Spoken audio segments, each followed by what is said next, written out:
Hello and happy Tuesday, everybody. I think it might be lunch hour for most people, but we wanted to just say thank you for joining us. We're going to be on a quick live with our two keynote duos, dynamic duos, if you will, Chris Nordyke and Wayne Hudson, and Annissa and Kevin Coy. So without further ado, welcome. Well, thanks for having us. Yeah, thank you. Good to see you. Yeah, good to see you guys too. I know we've done trade talks, and I really wanted to just kind of give an inside look to our attendees and even our vendors who are attending the experience and what they can expect with your guys' keynote sessions. It was really important to make sure that we had two keynotes that really fed off of each other and provided valuable insights for everybody in attendance, not just business owners or project managers or operations, but everybody down to your technicians and even your spouses sitting in the audience with you attending this amazing event. So I want to bounce this one off to Chris and Wayne and kind of ask you guys, what can attendees expect during your session? Obviously, I don't want you to give away all the goods, but, what kind of little details can you give to them? Yeah, well, good question. I'm actually, frankly, going to play a bit of a second fiddle to Wayne in this because the whole, it's kind of the overarching theme that both he and I felt really passionate about coming into this is strategic planning, and in particular, really trying to speak to the value and importance of strategic planning for smaller restoration companies. I think we've had a lot of experience, Brandon and I have, over the last 4.5, almost 5 years working with restorers of various sizes. And I think oftentimes people will delay this idea or the importance of strategic planning until they become a $10+ million company. I think, well, now we need to get serious. And they miss out on a lot of the inherent value of that process earlier on, right? That could have likely accelerated their growth and reduced some of the pain and suffering along the way as well, right? And created more clarity for them and their team and like all the things. And so both Wayne and I have a real heart for that. But I think in particular, Wayne has explored this idea of strategic planning like really significantly through the different leadership roles he's held. And he's taken a key role in leading Floodlight through our own strategic planning, which was a big initiative for us Q1 of this year. And Wayne is he's really been our internal champion and leader for that, and found tools and kind of mental models that he's brought to our business around this area of strategic planning. So that's kind of the big overarching deal. Wayne, what would you say? What would you say the answer? What can people expect to take away from this thing? I think there's really just a theme on focus. Obviously it'll be a room full of entrepreneurs, and I think I'm going to toss these guys a layup over here, Annissa and Kevin. But we all know somebody, we've met somebody, we've heard that story of the business owner who built the business, and they got the thing, and they like kind of had this monster that they didn't want. Right? Like somebody who builds this big, and they're like, they get to the end of the rainbow and they're like, this sucks. Right? And the way that you prevent that from happening is by being intentional and being strategic. The OPSP, which is a big tool that I'm a fan of, and it's EOS, like this stuff isn't life altering. A big part of it is focus and its intentionality. Right. And there's a lot of kind of banging the drum on these things that we know, but it's like they all start with vision, mission, and values for a reason. Right. And it's because if we're going to build something that we want, or that's going to be evergreen 5 or 10 or 15 years from now, and we make decisions today that are out of alignment with our vision, mission, and core values, well, there's the guy who's sitting inside of his Corvette going, or gal, what did I do? This sucks. Right. Like I wanted to build a business to fill this purpose or provide this value to me in my life. And instead I have this other monster over here. Right. And so a huge focus of this talk is just talking about the value that comes from being intentional about knowing what it is that you're aiming at and having the focus that's required to stay on target for extended periods of time. And when you do that, tying into that little bit of that trade talk we did last time, you're not going to be a victim of circumstance. Whether you won or you lost, you're going to win or lose with intentionality. Yeah. And I think that that's something that everybody, we've all gambled before, right? Whether it be literally or figuratively, and we got burned and we were okay with it, right? Where you had a bad outcome in your life You knew exactly what you wanted. You understood the risk before you took it. You took that leap, bam, got knocked on your butt. And it's like, that's all right. And that I think provides a kind of peace. You know, we got rocking chairs out here at the house, a little bit of property, and there's just a certain peace that you feel, you know, when you're making decisions that way and you're being really intentional about the life that you're crafting, that I would love for everybody to experience. And it all starts with understanding, what am I aiming at, being strategic and intentional about the decisions that we make along the way. So maybe that was a little bit too in the weeds, but that's No, I think that was really good. I think that it's relatable. Business is no different from your everyday life, right? And if you have to take chances, when there's risks, there are rewards, there are lessons that are learned along the way. But the most important thing is I think we have one life to live. Maybe it's one business to run. And at the end of the day, if you took a chance and maybe it didn't work out, you can walk away and say, hey, I tried that. It didn't work. What can I do better? Right? It's always a how can I be better? What can I do better type of mentality. And sometimes the biggest lessons are huge payoffs for you down the road, right? Whether it's starting a new business or making changes within your business, it always pays off. I'm very big on not saying mistake. It's a lesson. No matter what happens, you didn't fail. It was a lesson learned. What did you learn from that lesson? Let's not do it again. Right. And I think to your point, don't be a victim of circumstance. Like, honestly, take like your business and your life by the reins and run it how you'd like to. Because again, at the end of the day, you are driving that ship, right? You're that driving force, not only for you and your business, but your team. You're influencing the people who are potentially the next generation of leaders, and then they're going to influence the next generation. So essentially, you're leaving a lasting legacy based on your actions, your thoughts, your words. And the last thing you want to do is look back and say, dang, I wish I would have taken more chances, right? Yep. That all of us here, I think, have taken great chances along the way in our life. And yeah, some of them, didn't pan out the way you wanted, but hey, we're sitting here today and we can look back and look at all the accomplishments and even lessons we've learned along the way and feel confident about where we are in our lives, right? Yeah. Yeah, 100%. And I think part of what you said that just kind of resonated or clicked for me a little bit is that, I think the idea that, we want to live a life that we're in control of, like none of that's profound. The focus of our talk is through my lived experience. I've found that there is an art form to doing that though, right? Like I just spent last week on site with a $30+ million a year shop, a client of ours. And when you have 100 people that you're responsible for, leading life by design, just because you decide that you want to doesn't mean that that's going to happen. Trying to create culture in an entity that's that size, just because you decided that you want it to happen doesn't mean it's going to happen. There's an art and a skill that's required to live this out and to turn those from things that we want into real fruit that we bear in our lives. And I hope to help people make a couple steps forward in terms of developing that skill and understanding what's going to be required to turn that into a reality. Yeah, definitely well said there. And I think you did toss a layup or maybe even a slam dunk there for Kevin and Annissa to kind of follow up on, what do you hope that people experience during your sessions, or what is the intention for them to expect during your session? Because I think, these two topics really are going to leave you thinking about things a lot differently. Some of the stuff that we're going to discuss are easy changes, easy implementations. But it is an art, to your point, Wayne. So Annissa, Kevin, thoughts? Well, it's definitely, I'd like to definite great lob off there, Wayne. Thank you so much. And, I love so much that you'd think we'd have like wrote these together, because when you were talking about strategically being intentional, that's literally where we are going, and what people can expect when they come into our session. And what I love so much, Kayla, and want to really thank you so much for putting this together. And this was your dream child, and that you came up with all of this and arranging these two conversations for everyone to attend, is that,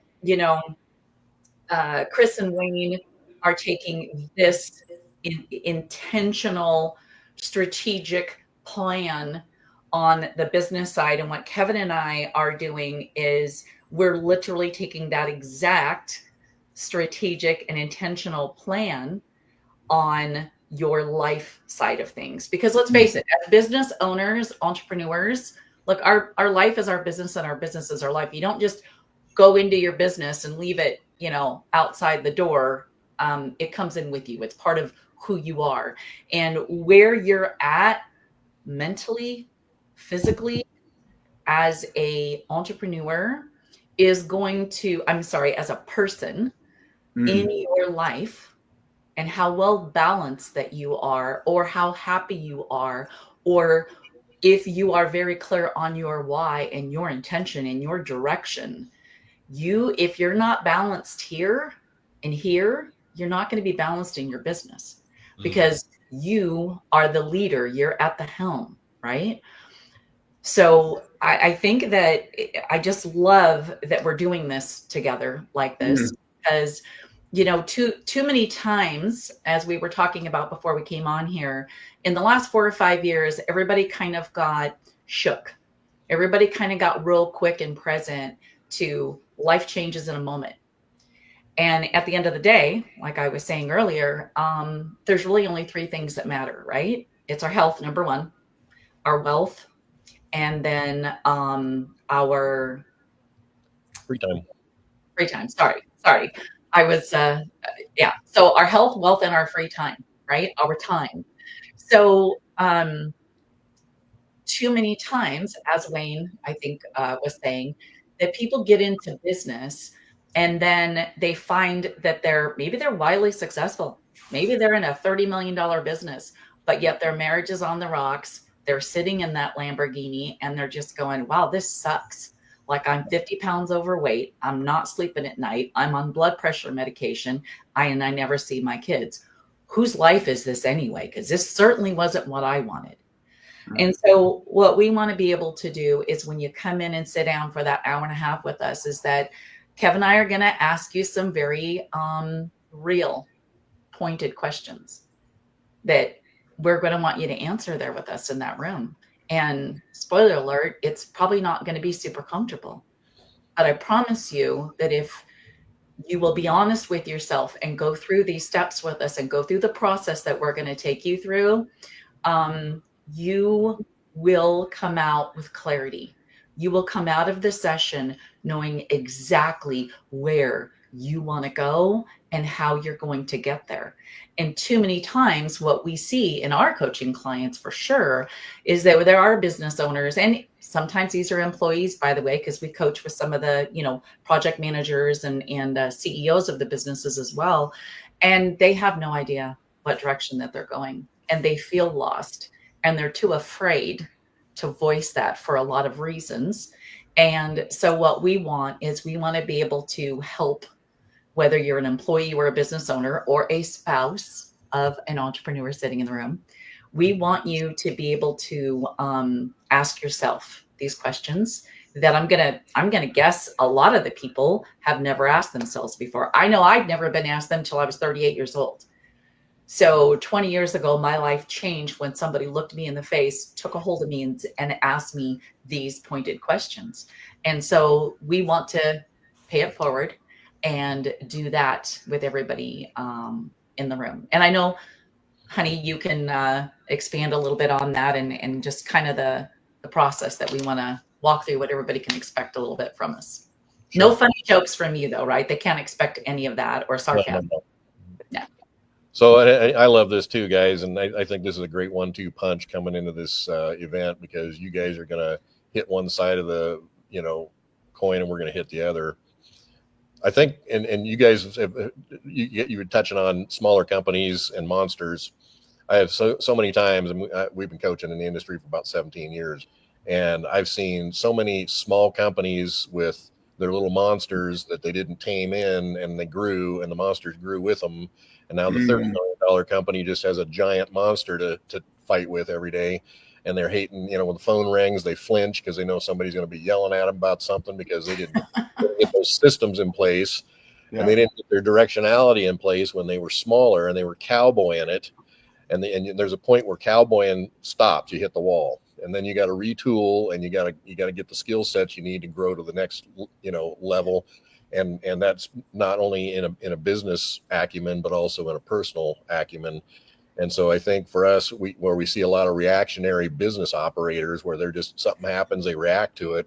We want to give them direction and proactiveness, so they are intentionally going out with a plan, not only to be successful in their business, but why that success transfers over to their personal lives, and the focus in their personal life is strong enough, their why, to keep them motivated to be successful in the business, so they can have the lifestyle that they've always dreamed of, and maybe even forgot and quit dreaming about because they thought, oh, this isn't going to ever happen.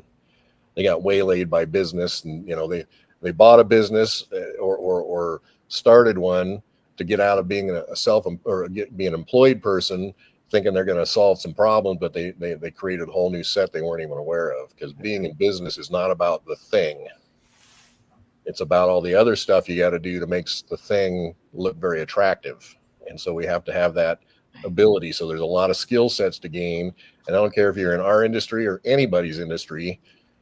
Those basic fundamental operations of a business have to be learned.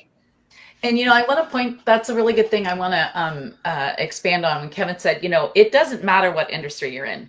I know right now that we're speaking and doing this at to the restoration industry. It doesn't matter if you're own a vendor business, or if you own a CRM business, or you have a coaching business. If you are a human being in the room, this applies. Yeah. Like it does. And, we start and get into business for literally, what's the number one reason everyone says? I know you guys, Wayne and Chris, you've heard it a million times like us. It's for freedom. Freedom, yeah. And then what they find is that all of a sudden they don't have any of the freedom. And they definitely don't have the freedom to live the life that they thought. When I was almost 40 years old and somebody asked me and walked me through this process for the first time that changed my life, I thought to myself, oh my gosh, like this was not where I thought I was going to be when I was 40. Mm-hmm. I mean, I was married 20 years in a amazing relationship to this hunk of a man, loved him very much, 4 kids, but I was miserable and I was not being myself. Very successful, multi-million-dollar company, but I was miserable. And it terrified me. And I thought, oh my gosh, like my life's half over and I've literally wasted this.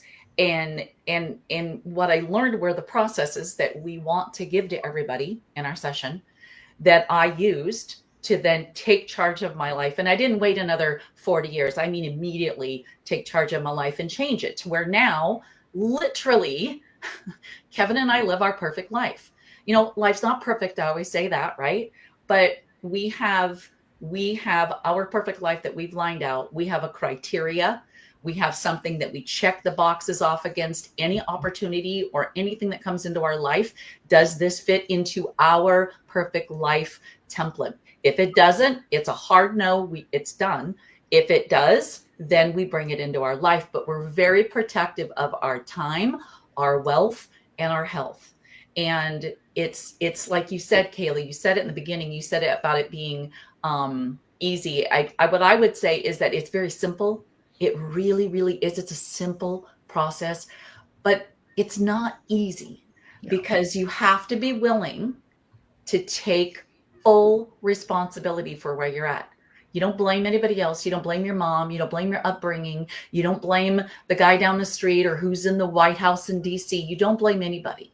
You have to accept responsibility. And that's not easy because, like you said, failure is not failure. Failure is just a lesson, right? Fail fast, we always say. But radical. Right? But most people make that be a bad thing. I'm happy. If I have a problem, I'm like, oh, it's my fault. I'm like, yeah, because I can change that. I have control. So that's what we want to do. We want to give everybody in the audience the ability to take back control of their life and go back to those dreams that they had when they were younger and start making them be their reality today. Yeah, and I would definitely say with all four of you guys here, there was a lot of thought into choosing your topic, and I think we can hear it from everybody who's discussed, what we're talking about and why. But Chris, I know we had met a couple of times and we were bouncing off a couple of ideas. What ultimately made you guys land on this topic? I mean, it works out beautifully for, I think Kevin said a 1-2 punch, but we did toss up quite a few ideas that were still in this realm. But what made you land on this particular topic? Well, I just think the opportunity for impact, one of the things that Wayne and I hope to address in this talk is helping restorers and these small business owners overcome the inertia of applying focus. And what I mean by that is I think one of the fears that lives inside most entrepreneurs is if I back off, if I take 2 days, 3 days to work with my team to create a strategic plan and to think about our upcoming year, to think about this upcoming quarter, if I step out of the work, I'm going to lose work. It's just a fear that we see with virtually all the clients that we're with. In particular, it's like by the time somebody gets to 15, 20, 30 million in sales, they've contended with that feeling a bit. But a lot of these folks that are 0 to 5 years in business and 0 to 10 million, there's this overwhelming feeling of, if I step out of the business, things are going to slip, sales are going to stop. It's just that fear of not being able to stop. And so I think, like, people, Kevin talks about cowboy in it. Wayne and I and Brandon and the consultants are routinely surprised by just how big, in terms of top line, of a business people can build purely out of hustle and personality and values, with very little infrastructure and very little planning. But at some point they hit a ceiling for what they can accomplish. Yeah. And sometimes that's an emotional ceiling where they just don't love what they're doing anymore and they can't hardly bear to do it, or they start losing their people because their people are finding better opportunities and a better vision to follow somewhere else. And yet, like Annissa said, it's simple. It's not easy. But so I'm just really hopeful and inspired, and I know Wayne is too, that we can somehow move the crowd to overcome that fear and to take some action towards creating these rhythms and disciplines around strategic planning, because it makes such a huge difference. And I think Kevin and Annissa are examples of that in their own lifestyle and their own business that they've created. And Wayne and I have been really fortunate to see some of our clients make that same transition, and it's powerful. It's worth it. But this also isn't a message, like I said, that most small restorers hear. Like, instead, we're always talking about sales, right? Or we're always talking about digital marketing, or we're always talking about leadership, but somehow we leave out strategic planning and the disciplines of leadership. And we talk about all the John Maxwell stuff, but we fail to talk about the actual practical disciplines that we have to put in place and do, in order to really live out true leadership. So anyway, that's kind of where my head's at. Is if we can get the crowd to just believe that there's value in this and to try it, most of them are going to see some kind of positive outcome from carving out that time and putting that focus on it, Yeah, 100%. And I would say too, the one thing that I really like about both of you guys and your topics is you guys have gone through it. Like, you're not just standing up there talking about it, right? Like, you guys have gone through it. You're still going through it, right? It's an evolution. You're always changing things, whether it's strategy or what is your perfect lifestyle. How do you get there? So that's one thing that I really thoroughly enjoy, is you're not just up there talking about it. Like, you're living proof, right? There's lessons that you guys have all learned along the way. And that's actually what helps you guys help others through the process, right? You guys are able to kind of show them what's happened. And I think, to Wayne's point about some of the stuff you said, Chris, is just like, okay, maybe you're a $30 million company, but you could have been 50 million if you would have had a strategy in place 10 years ago, right? That is where I think intentionality plays such a crucial role, not just in strategy, but in your lifestyle as well. And I think this is going to tell a really great story. And again, it gives you both sides, the business side of things, right? How to strategize with intentionality in your business, but also in your life, right? Because I think you said this, Annissa, life and business the lines are blurred there. They just kind of go together. So how do you find a balance, or how do you make it enjoyable for the foreseeable future? Not it's enjoyable now for the first 2 years, and then year 3, 4, and 5, I hate it. I'm miserable. I've put on weight. I don't want to be around people. There's all these layers to it. And I think you guys honestly are going to tell such a great story, day 1 and day 2. Wayne, do you have anything to add on to what Chris said? Yeah, I think I would even like just the comment about top line that you made. It's like 30 or 50 million if you were being intentional. It's like, I think a lot of times something that I realized kind of in my 20s, I think decision making gets a lot more fun if you stop kind of over indexing on what everybody else says you should or shouldn't do, and start thinking really intentional about what it is that you actually want. Yeah. And I think, like, for example, when it comes to being intentional about decision making, like coaches and consultants, we fall into this, right? Is Annissa brought up freedom at the beginning of the conversation. And so a lot of times we'll tell our clients, you need to stop behaving this way, or you need to stop doing this, or you need to stop doing that, so you can get some of your time back, for example.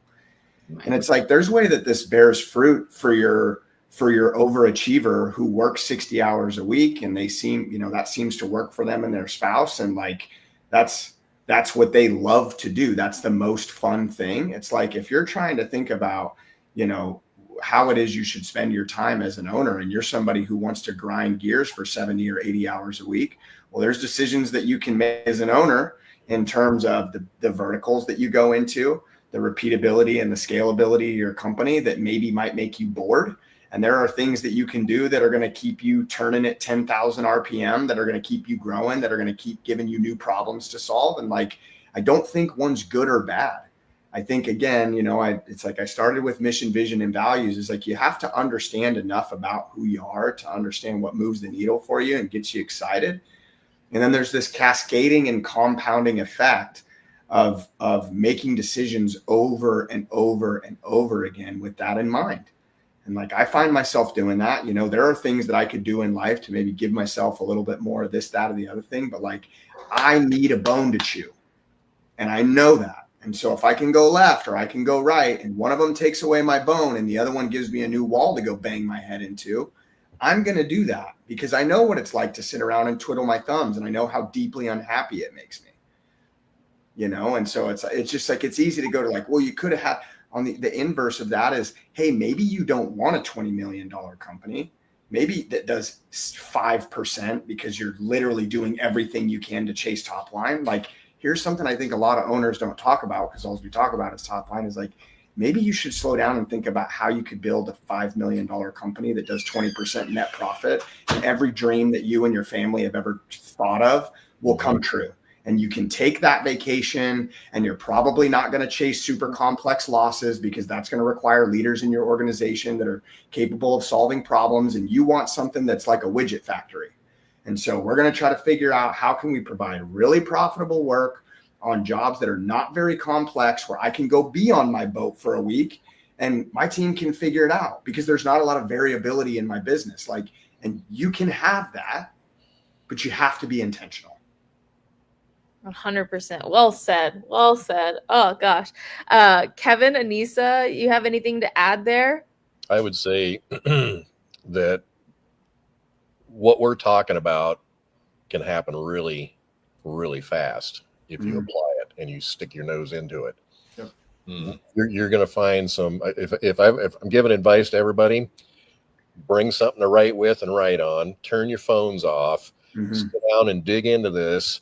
And between these two sessions, you're going to walk out with a bunch of plans and ideas. Your head might be spinning. You might be drinking out of a fire hose by the time you walk away from this, but you're going to get some action. You're going to get some processes. You're going to get some steps and some tools that are going to change your entire everything. And I think you're going to find yourself, might be even a little scary how fast this can work. Just going to tease that out a little bit.